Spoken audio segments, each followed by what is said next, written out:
Hello, brother man. Hello, sister girl. Good day. Hope you are good. Trusting you're fine. It's your girl Tamara on Tammy Talks. You're welcome to episode 6, season 2, and I'm so glad to be back. Blue and better.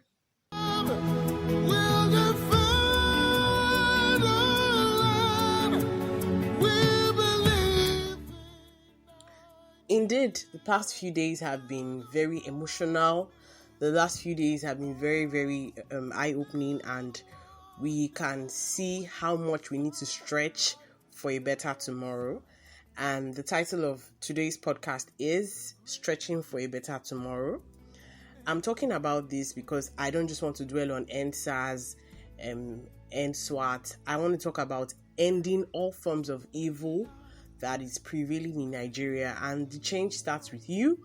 I'm not preaching to anybody, and I'm not saying that we must, we have now come to realize that we have one voice.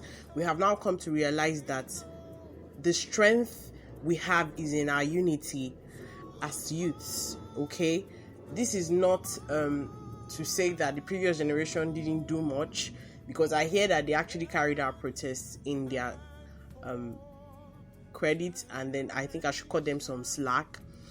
But the problem is they did not probably do this enough, or they were scared to talk too much because they felt they might have something to lose from it.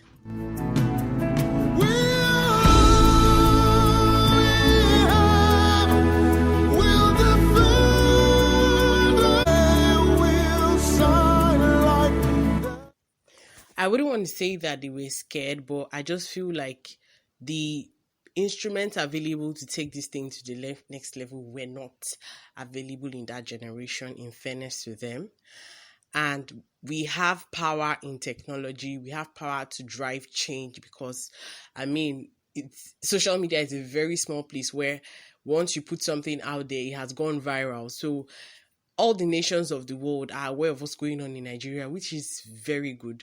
We need a whole lot of improvements in our employment rates, in our fertility rates, in our standard of living, mortality rates. Our death rates need to reduce. There's so many things that are going on. And the truth is, when I say fertility rates, I'm not saying that the government has to help you have children, but because our healthcare systems are so somehow, they are so unreliable, and they are so, their reports are not usually trustworthy. You have to travel abroad if you have issues with having children, or if you have issues with a childbirth, like when you're actually having a child. Sometimes you find out that children die as at birth, maybe because of one negligence from the hospital or something. There are a lot of things that need to change. We don't have lights, we don't have good water, we don't have good roads. And the change actually doesn't just start with the government, it starts with you. That's one thing that we all need to understand. It's not just the government, it starts with you. It starts in the little things that you do. I thank God that there's a lot of light that has come into the picture, because I see that a lot of people are together. A lot of people are so nice to each other right now. I pray that this energy is sustained. For the rest of our lives, I hope so, because I see things on social media where people misplace their phones, they return it back, where people say certain things, and they have people who are backing them, or people are able to share food and all of that. Please, let's be together. Don't let the devil, I don't want to sound too religious, but sometimes when there's a lot of strength in something, somehow one evil wicked voice will tell you to do something wrong, to hurt the next person, and then everything just scatters. But I just hope we're not going to be shaken by any of that. And I just want to encourage us all, because we've actually been doing so well. We can use every network or every channel we have to drive this initiative, because we're tired of going through the same thing over and over again. For crying out loud, Nigeria is 60 and we're not getting any younger. How nice are you to the next person beside you? Are you tribalistic? Or because this person doesn't practice your religion, you are not nice to the person? Those are some of the problems that we have in this country. A lot of people are so mean because they feel you are not from a particular tribe. Like, they visibly tribalize here. And those are the issues, actually. In the real sense of it, those are like salient issues, because you build resentment, you build a lot of hate. I mean, I saw some posts where they say, okay, Olufemi is not allowed to marry Nkechi. There's no more my father said or my mother said. It's the truth. It's the reality of things. That's just the truth, because at the end of the day, you are scared because, oh, your parents will feel some type of way, so you have no other choice than to settle with somebody who you probably don't really like, but because he's from your village or because he's from a particular state, you have no other choice, and then you choose your marital bliss is not that important to you for the culture. I mean, those are things that I don't think are very fair.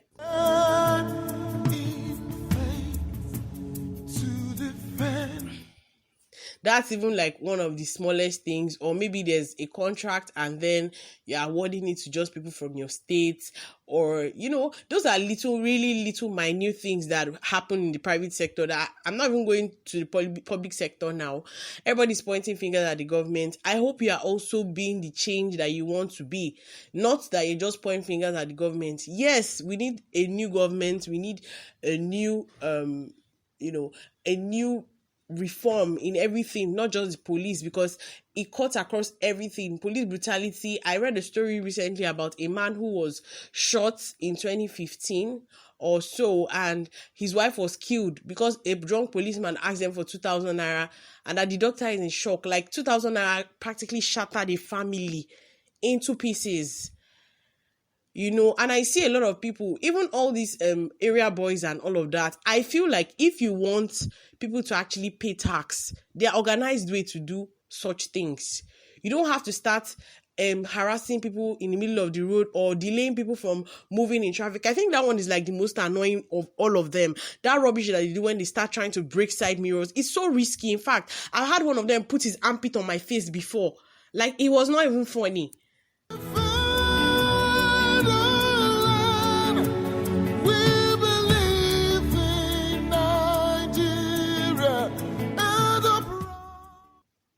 He put his dirty stinking armpit on my face for just because he wanted to do for me. Oh, that's like, give me money.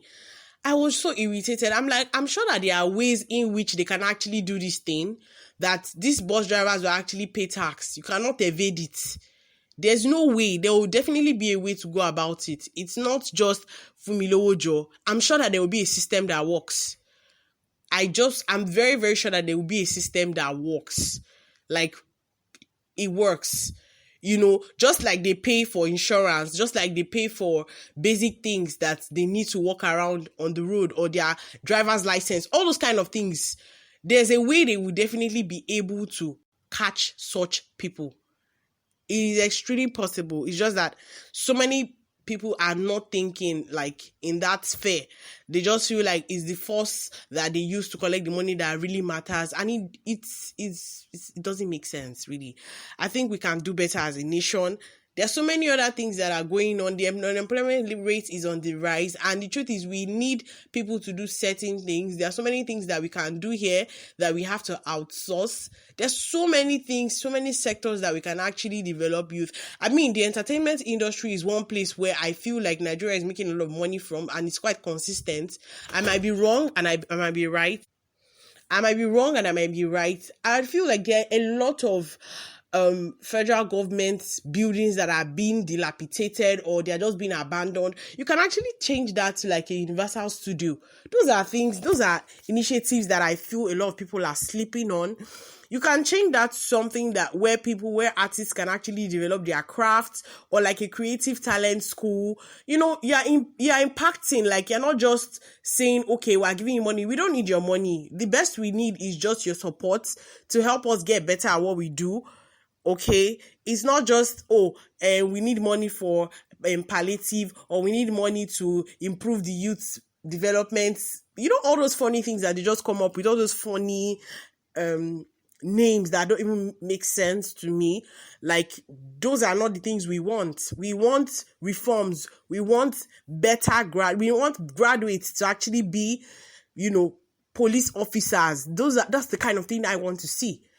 And the reason I'm saying graduates is because there's a little bit of skill that is required when you're doing investigative work. It's not just you go to school and then stop at a particular level and you cannot even communicate. Like, that is when all this beggy becomes like the norm, as far as I'm concerned. There are a lot of graduates who went to school that don't have jobs, that I feel if they are given such opportunities, they'll actually do very well. And someday we would sing like a song.